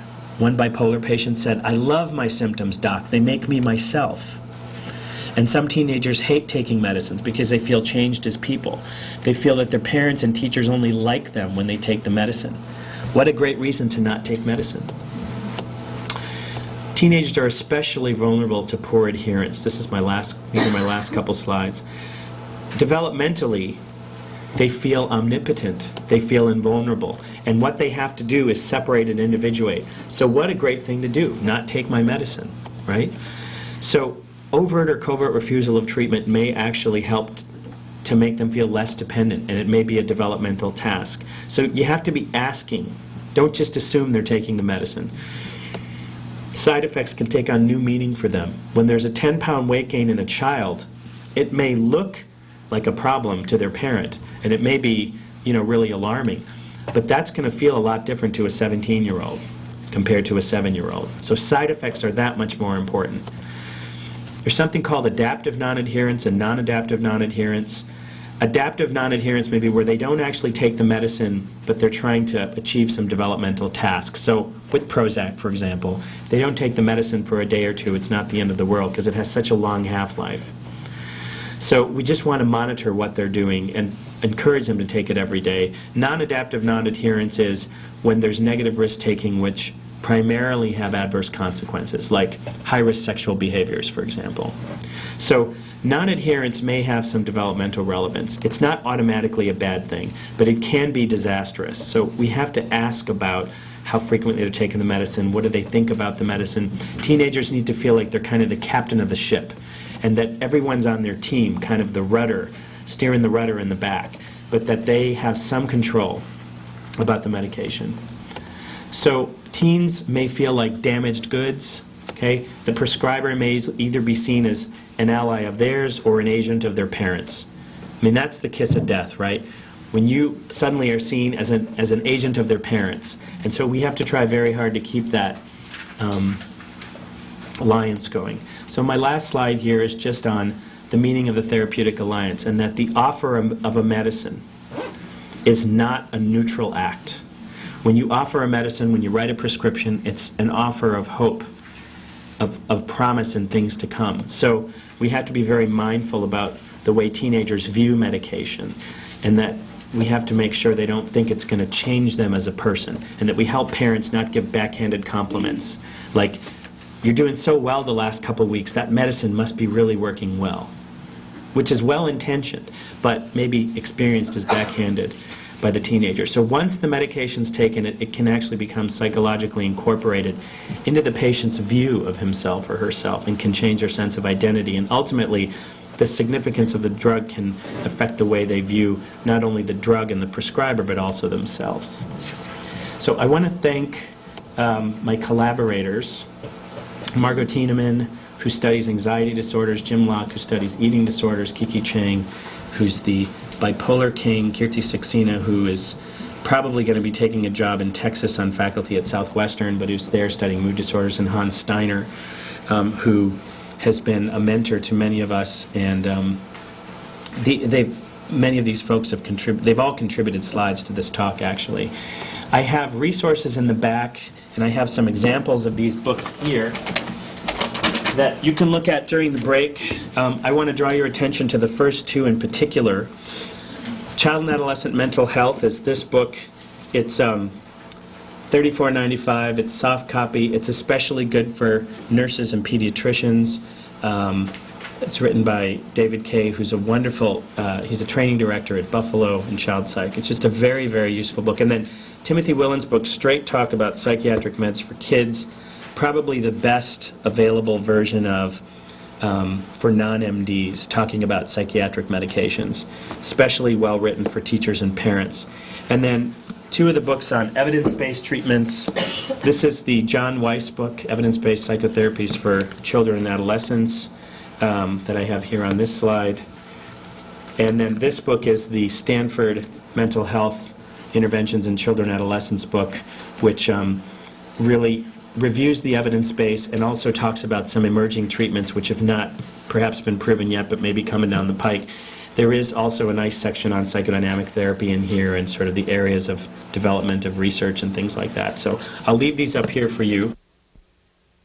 Let me do that by thanking the Calciano family for doing this, because I think when you to carry on John's legacy, I think to do something like their son John, who tragically ended his life, we talked about at the beginning of the talk, to do a symposium like this every year and to have people come and then to go out and take this knowledge into the community, I think is really a very wonderful legacy for John. And so I hope I was able to review what we know now, where we've been, where we're going in terms of approaches to adolescent mental health. And thank you for coming.